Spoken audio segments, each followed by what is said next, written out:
They weren't just two horses, they were soulmates, waiting to be seen.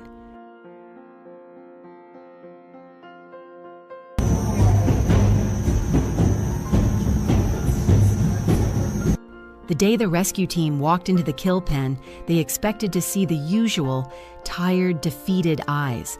But what stopped them in their tracks was something they hadn't seen before. Two large horses pressed against each other, ribs sticking out, eyes dulled by despair. One could barely stand, legs trembling under his weight.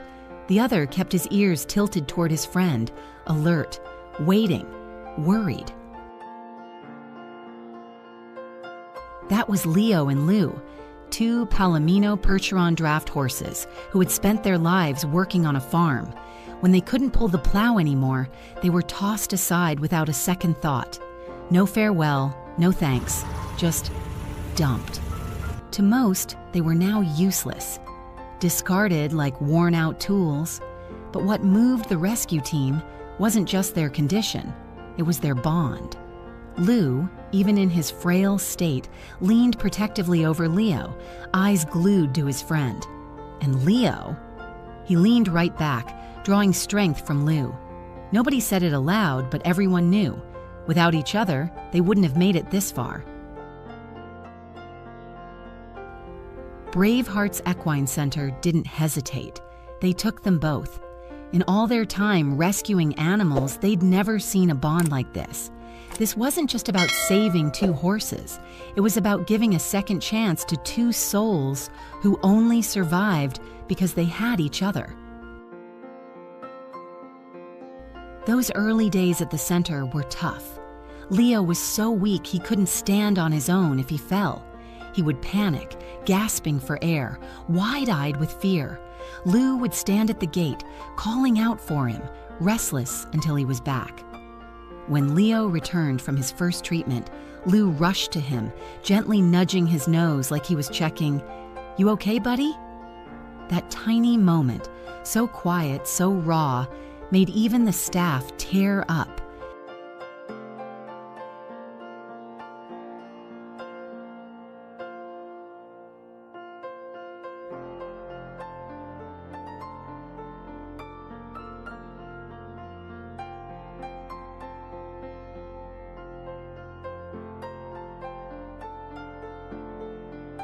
Their diets were carefully managed, small, frequent meals to help their fragile bodies recover.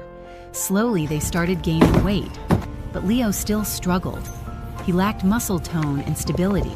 If they didn't act, he might never walk normally again. So the team reached out to a rehab partner and decided to try something new: underwater treadmill therapy. It was a game changer. You got it. We'll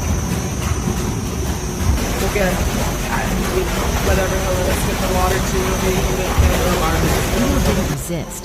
In fact, every time he arrived at the therapy center, his eyes lit up like he knew this was helping, like he remembered hope.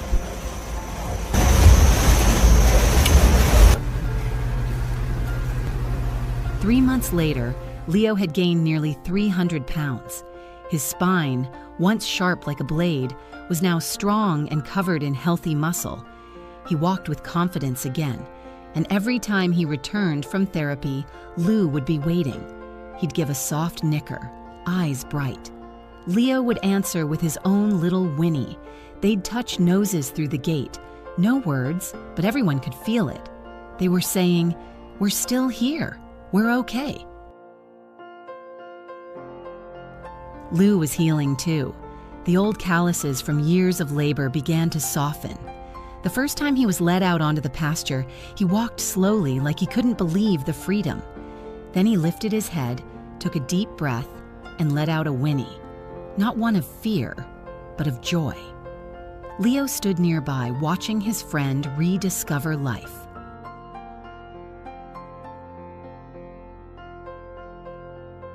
Now, Leo and Lou live peacefully together in a special care pasture. They roam freely, eat well, and are loved every single day. They're no longer seen as broken tools, but as living souls, respected, protected, and finally understood. Boy, you got this. Let's go. People often assume animals don't feel deep emotions. But just watch how Leo and Lou wait for each other, comfort each other, celebrate each other.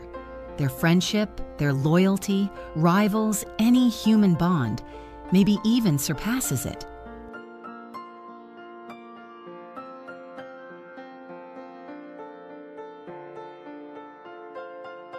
They've walked through hell together and found their way back to the light.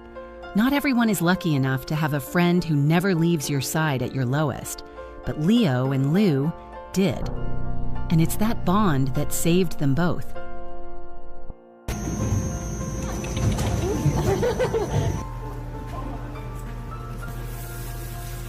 My first day at the gym.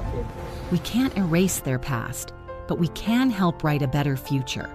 For them, and for others just like them, with compassion, with kindness, with the belief that every soul deserves to be seen and loved for who they truly are. If this story brought you even a moment of warmth, hope, or quiet reflection,